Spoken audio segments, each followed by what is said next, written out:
Hello and welcome to the invitation to learn about LHF and Lao culture.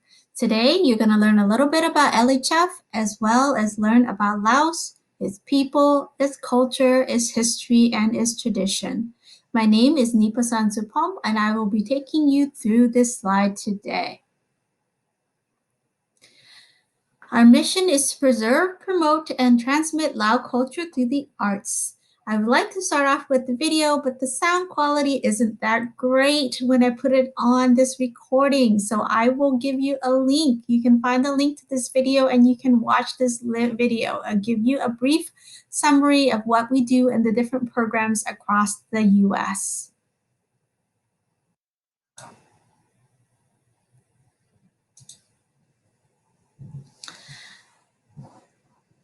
LHF is a 501c3 nonprofit. We were established in 2004. Our headquarters is in Virginia.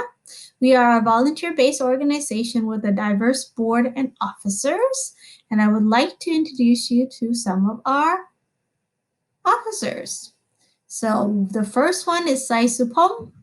He is also a co-founder of LHF, but he is the director of our music program. He takes care of the music program, that's purchasing the instruments, helping notating the songs, as well as teaching and supporting all the various programs across the United States. Next is Nipasan Supom, that is me.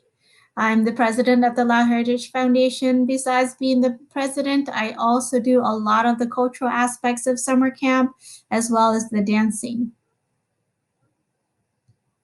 Ms. Mali Ponpadit, she has been a long supporter of LHF and has been on the board for a very long time. She has supporting us in various aspects.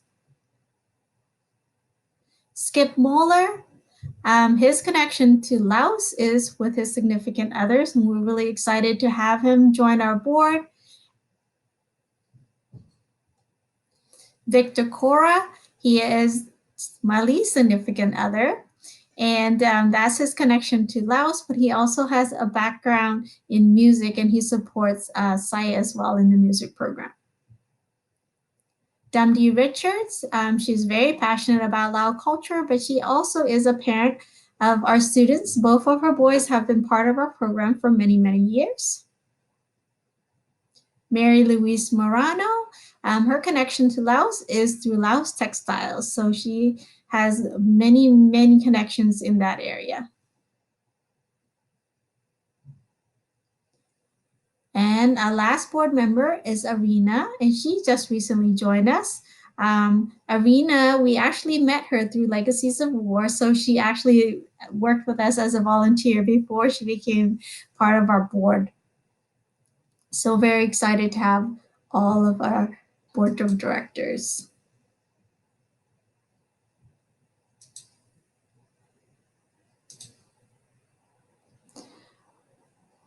So we are able to do the things that we do because we have great partnerships with the local communities and organizations across the United States of America. All of our funding comes from donations and the various events that we do, especially our September events, and that supports all of our programs. In our programs, we actually have summer camps right now in 10 locations across the United States and in Luang Prabang itself. The reason we are able to do that is because we have great partnerships with each of the different local communities. So the programs are actually owned by the local communities and with LHF support. So we act like a consult and support. So we provide the music notes, we help provide the content for culture as well as training and any other support that they might need, like teachers or instruments and things like that. And if you want and are interested in these programs, would like to volunteer, or would like to enroll your children or enroll yourself, if you go into our website, you can see the various program and the contact information from each of the programs. So we have the headquarters in the Washington, D.C. area in Virginia. We have a program in Rhode Island, Providence, Rhode Island. The Midwest program is actually a combination of 3 states, Wisconsin, Minnesota, and Illinois, and they take turns hosting the summer camp. We also have a program in San Diego, California. We have also one in Fresno, California. We have a pilot program in Charlotte, which has been going on for the last couple of years. We also have a pilot program in Philadelphia. We have a program in Fort Worth, Dallas. And the most recent pilot program that we just opened is in Rochester, New York. So if you're interested in those programs, please contact those local with the local contacts. We also have a program in Luang Prabang, and we have been there for the last 3 years. So we're really excited about that as well.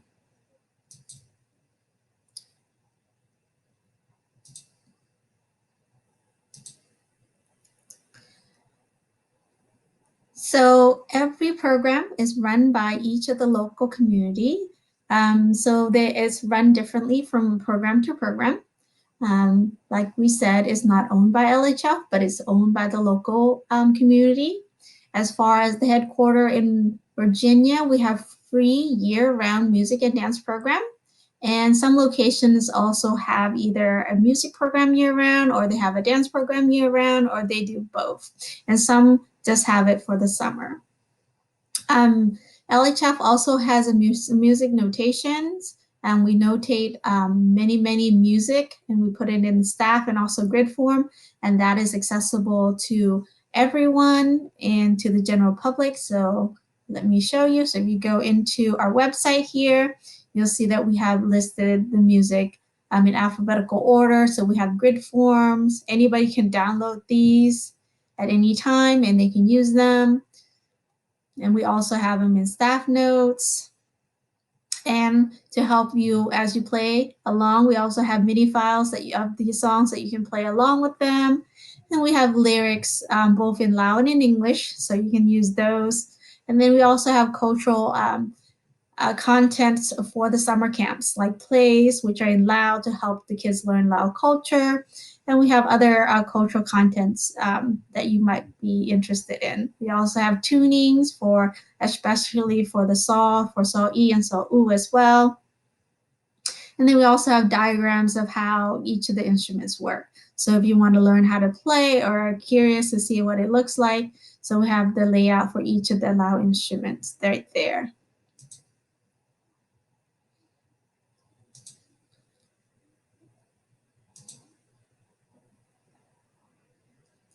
We also have started a new Lao language class, the Lao conversation, beginning Lao conversation class. We started last summer of 2020.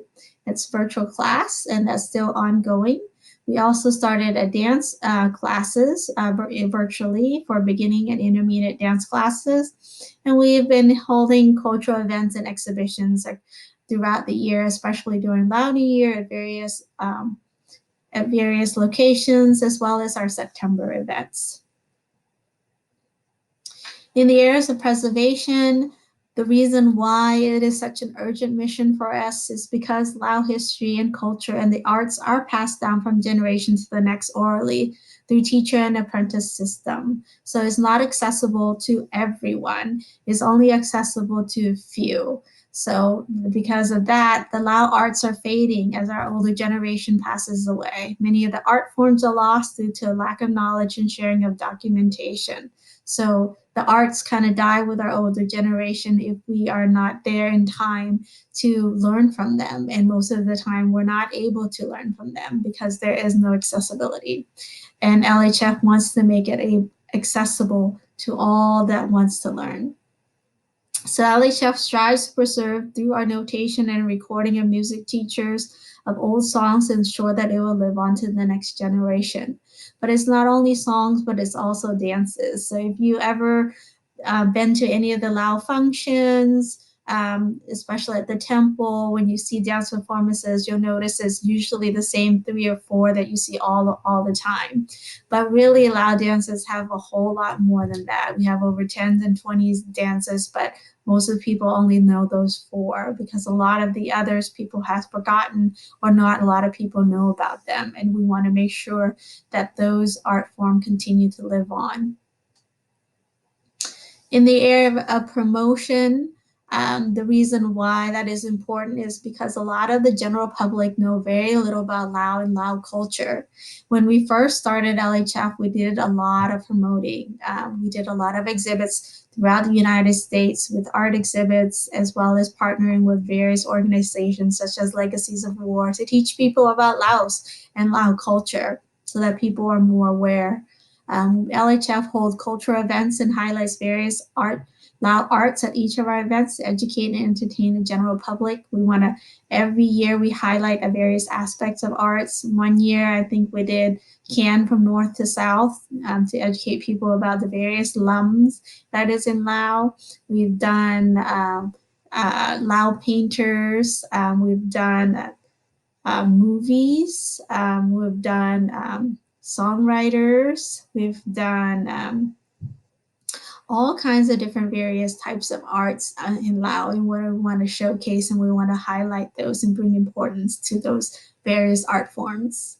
LHF events also help the younger generation to learn about their culture and heritage, as well as give them a stage to showcase their talents. And this is where the students have an opportunity to show what they know and to show what they learn and to be really proud of who they are and their own culture. The transmitting is probably the biggest aspect of LHF's work in the most recent times. This is to ensure that our culture lives on to the next generation and generations to come. We really need to involve the youth because the youth is our future. We give them a space, a forum, a stage to connect with their Lao roots and other Lao Americans so they can embrace and understand their culture and heritage and help to keep it alive. The summer camp is the place where they can do that. It provides them opportunities for the youth to connect to each other and gives them an opportunity to really learn in a language that they understand, which is English. And when I remember when we first started doing this, a lot of the parents and the kids asked, what language is the camp going to be? And they were afraid it was going to be in Lao. Being around other Lao kids and having similar backgrounds helped them to connect with one another as well as their cultural heritage, which is awesome. But it's not only that, but it also brings the whole entire community together, and it also helps to bridge the gap between the younger generation and the older generation using the arts. As far as the 2021 events, we will remain virtual for the remainder of the 2021 year. LHF actually started a pen pal program for all the LHF students across the United States so they can keep connected with one another. That is started in February and it will run to June. We will have our beginning Lao class, Lao conversation classes this summer, and as well as we're going to start and add the Lao writing and reading classes also this summer. We'll continue the intermediate Lao conversation classes for the ones that have already started. And we will also begin to start to have our intermediate and beginning dance classes this summer as well.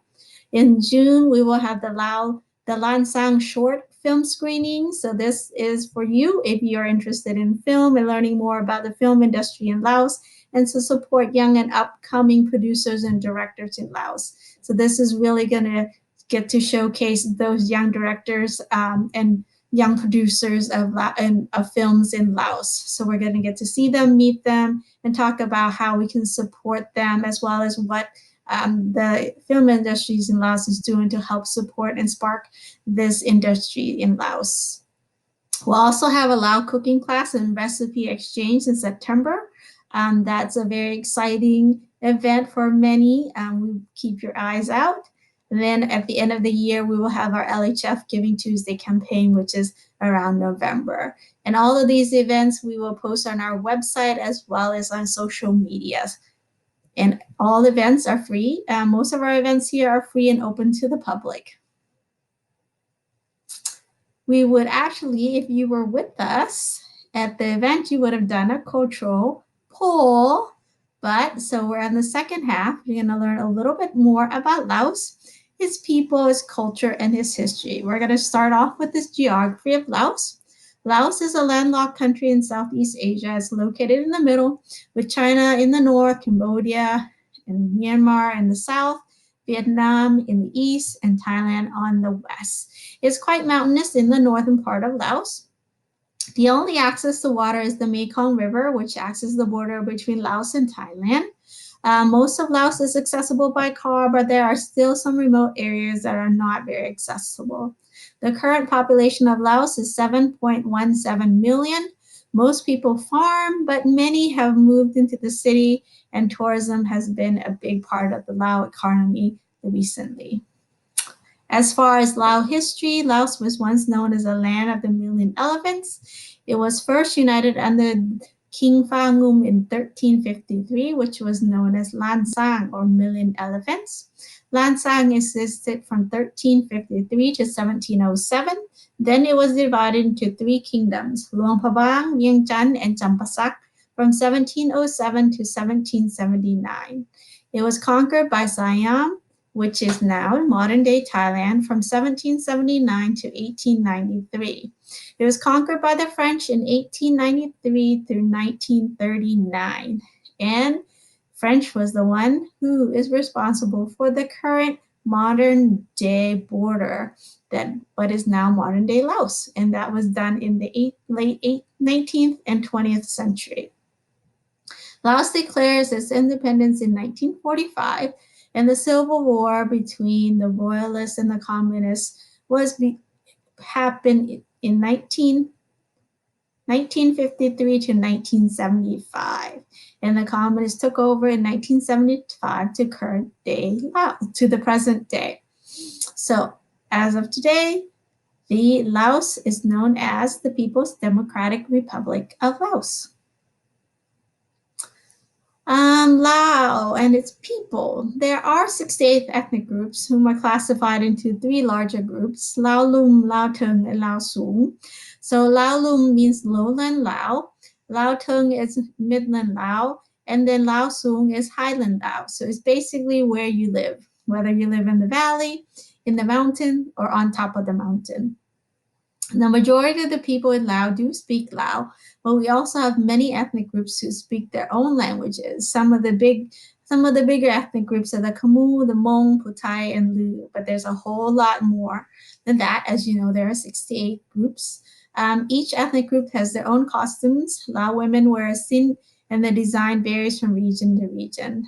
In the old days, you can look at a person's sin and you can tell where they're from, what region they're from, as well as what ethnic group they're from. But because Lao textile has become more and more commercialized, a lot of the designs have been crossed or mend together or meld together and change, and so it has become harder and harder. But you can still, a lot of the older people can still tell what area or what ethnic group you're from by the sin that you wear.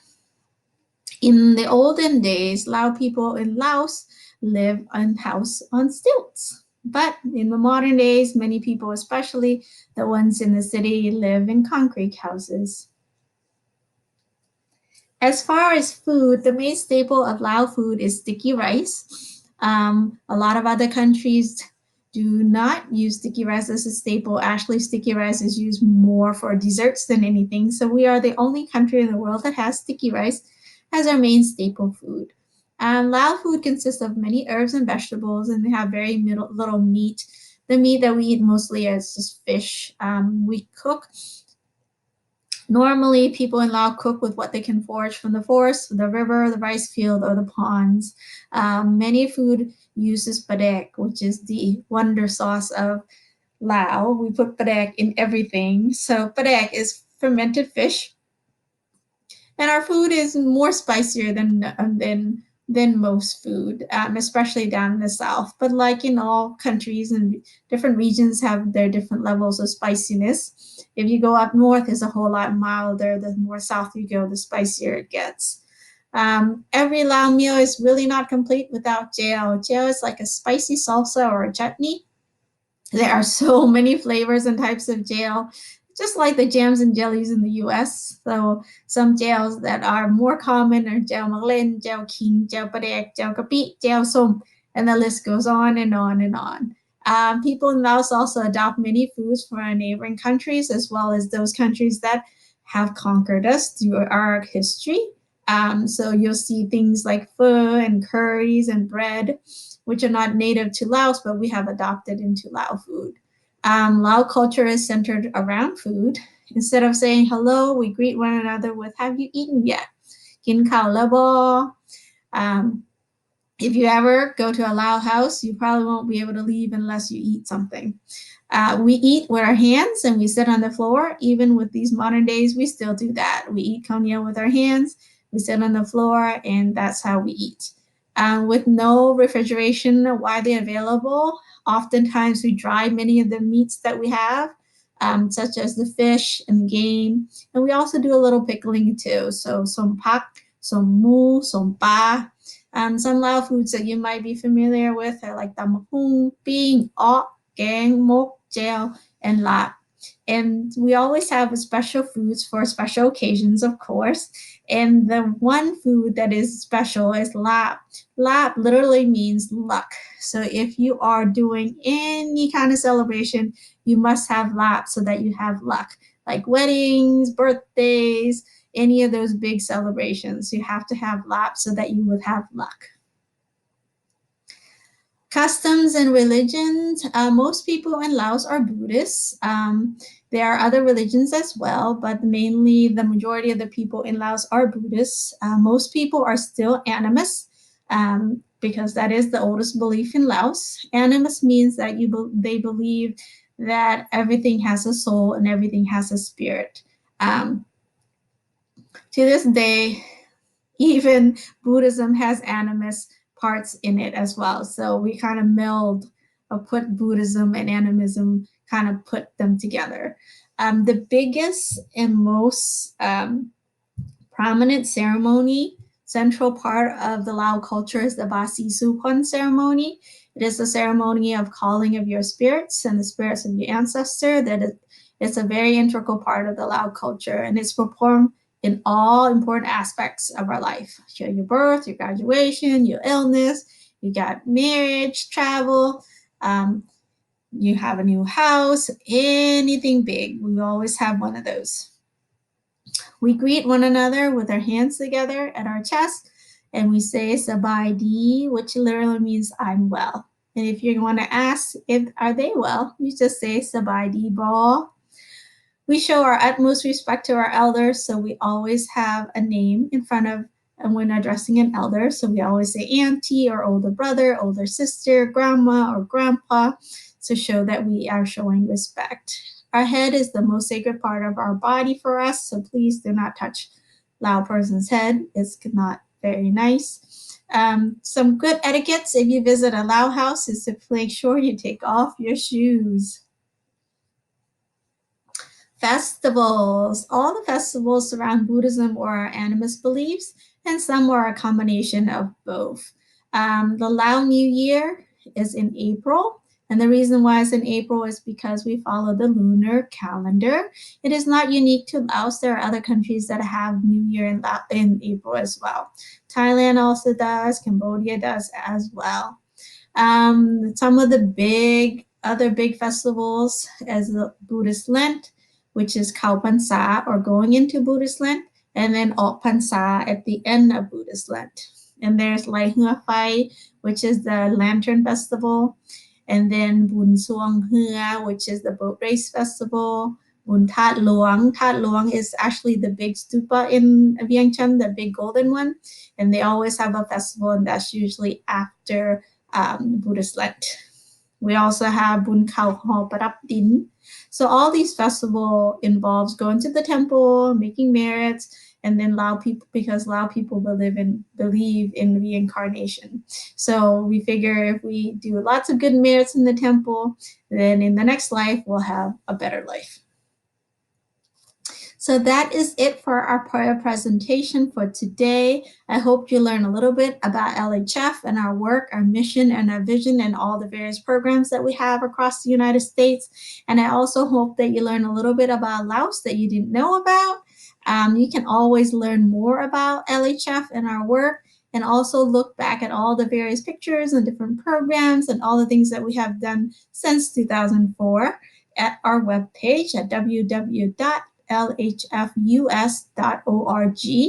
You can also contact us with any questions at info@lhfus.org, and we would welcome any donations that you might want to donate to help support our programs at paypal.com/paypalme/Lao Heritage Foundation.